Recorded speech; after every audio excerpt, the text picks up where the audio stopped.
Hi all, I am Chamika, representing the Department of Computer Science and Engineering, University of Moratuwa. I am going to present you our publication titled as MetaPCbin.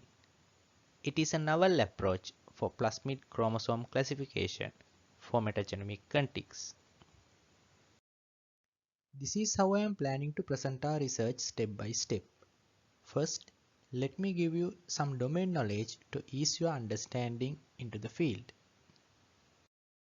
As you might already know, petri dish based cultivation in controlled environments, more commonly known as lab culturing, has been the main method of obtaining experimental bacterial samples for centuries. But the main problem with it is that only 2% out of all identified bacteria species can be cultivated this way. Studying only 2% does not provide necessary insight into the realm of bacteria well.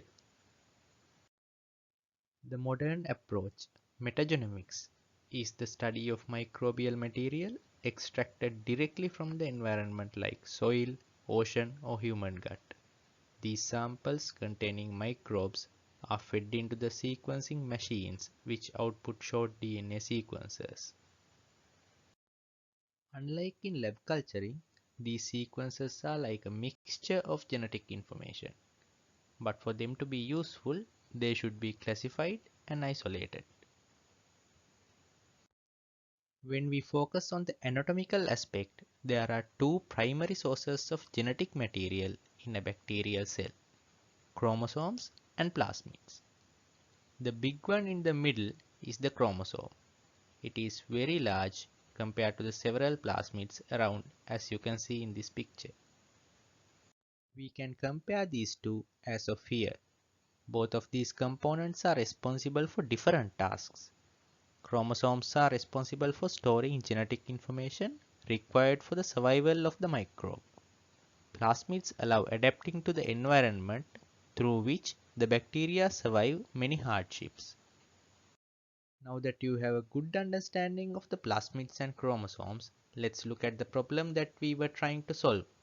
The main problem is how we can classify DNA sequences into plasmids and chromosomes. Identification of plasmids and chromosomes is extremely important in medical research.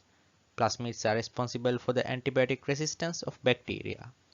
They contribute for the nitrogen fixing procedure as well, which is a crucial part of the nitrogen cycle. Regarding previous literature that looks at classifying DNA sequences into plasmids and chromosomes, we found several attempts. All can be divided into two groups based on their approaches. The first method is training machine learning models with gamma frequencies as features. The gamma frequency of each sequence is fed into a model that predicts if the sequence is a plasmid or a chromosome. The second method uses biological features in DNA sequences to classify them as plasmids and chromosomes. Let me give you an example. In plasmids, there's a region called origin of transfer. This helps to transfer genetic information among the members of the same generation. Chromosomal DNA does not possess this part. Hence, if we can identify a DNA sequence with an origin of transfer, obviously it is more likely to be a plasmid. Let's analyze literature one by one. First, we have PlusFlow. It uses a neural network to group DNA sequences into different predefined bins. Each bin is a biological group, scientifically called a phylum. It trains three different ANNs using 5mer, 6mer, and 7mer counts as features for each model. A combination of predictions is taken to get the final output class. Plus class tries to improve upon the results of PlusFlow using logistic regression models. It uses three different logistic regression models to get the plasmid chromosome prediction for sequences of different lengths. These two are purely computational approaches. Platen is also a tool aimed to detect if a sequence belongs to a plasmid or a chromosome. Platen uses other biological features like circularity, availability of factors like rRNA, origin of transfer, and incompatibility. Since it employs a simple decision tree algorithm to classify sequences, complexity of the information is mostly ignored.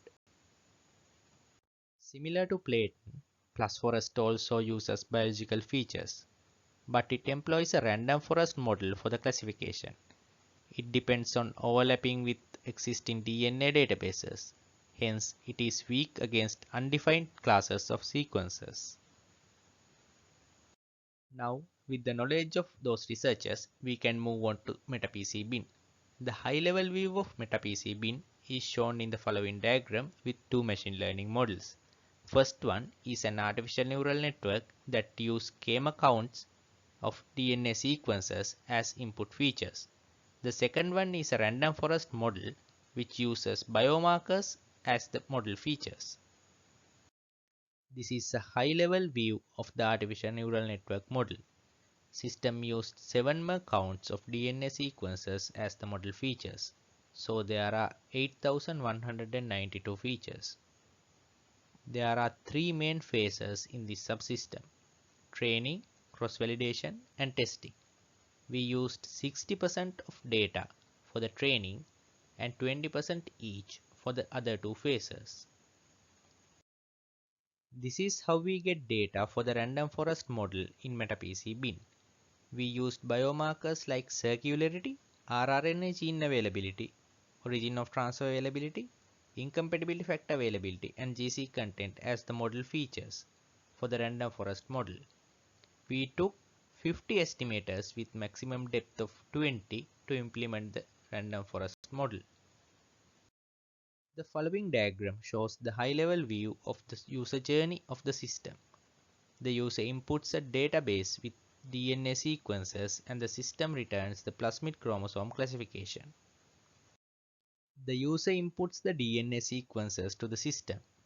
For the k-mer count model, the long sequences are split into subsequences of 5000 and then fed into the ANN model, where it produces the plasmid probability for each subsequence. The average of subsequence probabilities is used to calculate the plasmid probability of the sequence. The original sequences are passed into the helper tools which compute features related to circularity, rRNA gene availability, origin of transfer availability, incompatibility factor availability, and GC content. These results are fed into the random forest model which computes the plasmid probability for each sequence.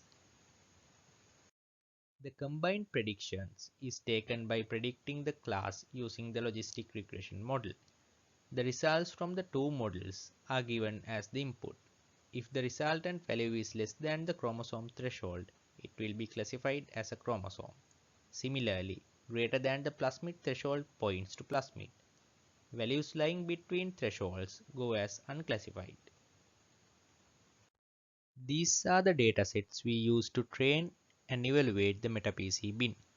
We used RefSeq and PlasDB datasets to get the real-world DNA sequences, and also we generated simulated plasmid and chromosome datasets to see the results of our system for fresh DNAs. During the training phase, we identified that there are a lot of outliers in the dataset, so we used PlusClass tool to filter those outliers. Then we trained our models using filtered DNA sequences and evaluated using original DNA sequences.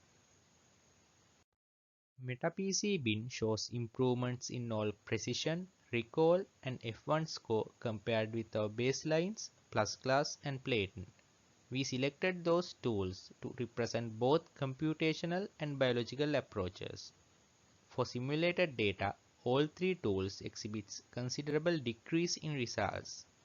It may be caused by the significantly shorter length of simulated contigs. This graph shows how each biomarker we selected contribute to separating chromosomes from plasmids.